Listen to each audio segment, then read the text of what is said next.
What's up, survivors? Welcome back. And how are we doing today? All right, guys, we are going to be doing some quick short snips and cut-ups from my live stream of reaction to CitizenCon this year of 2024. So if you happen to have missed it and want to find it in a small, easily digestible doses, feel free to go through and check them all out. So before we get started here, I'd also like to say that if you are a new, returning, or veteran player looking for a home, my organization, 12 Blades International, is recruiting for all types of players of all different types of play styles. You can find more information down below about our organization, as well as links to our Discord and the forms for application to join up for now until we get something more permanent in game. Well, let's get started. So please welcome Ian to the stage, so he can tell you all about the next one.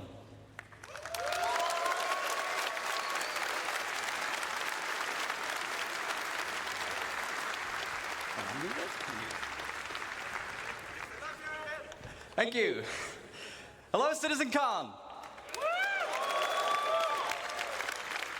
All right. Those new planets and biomes were pretty, right? But it's time from phase-free civilization to give you some stuff to do. So, let's talk about location density. We've emulated nature as well as we can to make sure our planets are physically based and realistic, and our biomes are emergent. But it's time to start populating the verse, because where there's people, there are their lives and the structures they build. So it makes sense that whenever you go and explore these planets, that you find their lives. And what's even more important is that when we make these structures, that they use and they follow the same rules as our biomes, such as the jungles and the swamps. But before we continue, let's first take stock as to where we are now. At the moment in the verse, we have these custom, beautifully made locations, such as Ghost Hollow, we've got our distribution centers, or even just some outposts. And these have all been handcrafted by our designers and artists to hit that benchmark. And they've been working directly on the planet. However, going forward, this doesn't really scale with how we want to go forward with the game. Server meshing is about to arrive, and we're going to have a way higher player count. So those 73 bunkers across Stanton just won't cut it. But in general, it's also pretty barren. There's not much for you to explore and find stuff out there. So there's no exploration gameplay. You haven't really put your character to use for the way that you should. So this means we need to go bigger, which means we need to change our workflow. And with any workflow means we need to first establish a new benchmark. So with our new benchmark, we are ensuring quality and improve on our previous work and make it even better. And any location that you'll find needs to have its own unique personality and no repetition. We don't want you to find the same location twice. This also means that this is your exploration. That's going to be hard for them to pull off. So when you go out there and explore with your character, going to be a lot of copies. Is that whatever you find, you can not share going to be with your copies. orgs or with your friends. A lot of individual For pieces. density, if you fly down to the planet, we want you to find something, let's say, every 100 clicks. But also improve the mission experience. So when you stay more on the planet, you're more immersed, and you go from location to location. Just keep going. So going forward, we are modularizing all our existing locations and assets. And we're basically making a library of buildings and layouts that we'll be using to no longer work directly on the planet. The neat thing, all these modules and assets can be iterated upon and tested right in the editor for all the designers and artists, to ensure fun gameplay and interactive sandbox activity, and also make sure all the mission stuff is there. Basically, we're building a toolkit. So let's look at some of the things that we need to keep in mind as we are making that toolkit. First and foremost, we've got our art style and branding. We've got things like Frontier for our settlements. We've got high-tech for the emergency shelters, but also utilitarian, like our bunkers and distribution centers. The richer the data, the richer these locations will be. Secondly, they all have a function. We've got mining for our mining outposts, farming for the farmsteads, or What's just up, places man? where people live. The function of the place will define the way the place looks as well, and its form. And last but not least, the people as well, the faction and their loadouts. We've got lawful people like the new Citizens for Prosperity in Pyro, unlawful such as Xenofred, and sometimes not even no one. And the place needs to look a bit, derelict. In different places, you'll find different people. So, now that we've made our toolkit and we've defined all this new stuff, let's start building thousands of locations. Yes, I said thousands. So, to avoid the same issue of working on directly in the planet, I'd like to introduce to you Starchitect. Starchitect? Oh, dear God. Yeah. What Starchitect allows us to do is directly on a planetary scale scatter all these new libraries and modules and assets and no longer work directly on the planet. And it uses the same logical rule set as our emergent biomes.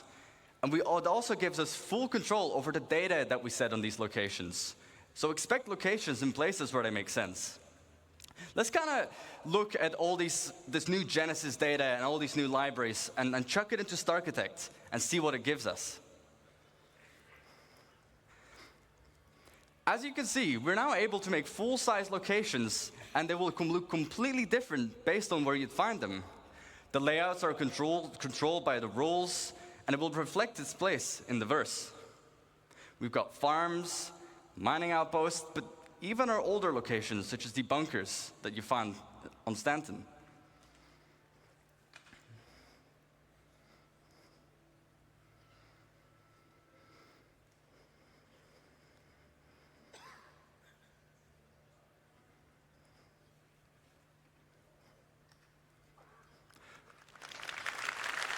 Pretty cool. Yeah. So, let's look at an example and kind of use the tool to really, make a location. We can define the rules, as I've mentioned a couple times by now. So for our mining outpost, it wants to be near a resource. We can specify what this resource needs to be. But we can also give it suggestions where sometimes you'd find it here and sometimes you wouldn't. If the location has refineries, it might want to be near water to refine the resources. Then secondly, we can define what buildings should be there. So obviously we need mining buildings, houses for people to live as well, and even power buildings that we can leverage with the resource network. Starchitect will intelligently figure out where to place these and what needs to be at the location. Next up, farms. Its rules, well, temperature. Not every plant can live in every temperature, but the same with soil type. Only certain plants can be in certain grounds. And then we can query the seed map to determine what plants you would find there. What are the harvestables? As for the targets, again, farm buildings, obviously, power buildings, houses, but even animals, such as our beloved quasi-grazers. Beloved. And last but not least, derelict ships. We've got these all over the place currently. Rules, well, they'd be close to anti-air because I would be shot down. But even in harsh flight conditions, such as mountains or low visibility, you probably most commonly find them. Forests, jungles. Targets, well, crash ship parts, of course. Sometimes you'd find the full remains of a javelin, and the other time you might anywhere somebody accidentally pulled off the power. So, let's talk about coherency. Sure, we can scatter all these locations everywhere on the planet, and you'll find them in places they make sense, but we can do better. You don't just want to find an outpost completely on its own, right? We want to make sure it really feels like people have built their lives here. So, let's talk about some missing bits. We want to tell tighter stories, such as the people's lives, but also logical exploration. If I find one thing, I expect to find something similar or something else nearby. We also need more data control. What defines one mining outpost being different from the other ones, aside from the harvestables? And also give the narrative developments. Make sure, people build near rivers, on mountains. They build near town halls. They build near distribution centers. So to hit that bit of our benchmark, we make sure that locations are near each other and group them together. The effect it gives is a fully developed landscape with vistas and points of interest all over. And we group them together in what we like to call a cluster, like this one, that has 13 locations. That's pretty fucking cool. Let's talk about clusters. Clustering means generating locations near other locations. So, for example, if you find a distribution center, Just like in the verse currently, I would find forward operating bases next to them. But if you go even further out, you'd find mining outposts to funnel those resources to the FOBs. Go out even further, you'd find caves around them, because that's where they might find some of the gems. And then we can even specify the data on a cluster level. All of the factions that live at this whole cluster, any mining outpost, that would be the same people, but also what commodities they sell, to find on what resource you'd find. So let's look at an example of the clusters. We have our mining cluster. Again, we can define what rules we should have. Rules, well, near a resource, just like our mining outpost, but also it needs to be on a lawful planet. We can target on a planetary scale where they would need to be. They need protection. As for the targets, well, caves, mining outposts, but even trade posts. Let's go to the other side of the spectrum. Before I do so, I forgot data. We can, on a cluster level, specify, again, what mineral commodities, but also what harvestable types you'd find are in that region. Now let's look at the other side of the spectrum, an unlawful cluster. What rules? Well, they need to be far away from any other cluster, because they want to be isolated and do their evil deeds on their own. And also on an unlawful planet, such as somewhere in the Pyros system. For the targets, outlaw outposts, crash ships, because they would shoot them down, and also ruins from just places they just completely overrun. The data on this one, you'd find specific loadouts, and they'll be using weapons that you wouldn't find in any other legal system. And these weapons will be sold at the shops in these regions. So, now that we have a cluster, let's go even bigger. Something Just bigger like than a our cluster? locations, we can put clusters near That's other called clusters, clusterfuck. and we group them together, ranging between 10 to 15 locations each. And we group this into what we call a sector. Like this one, that has about 120 locations. However, on a planetary scale, we can define how many sectors we should have, with each their own data and persona.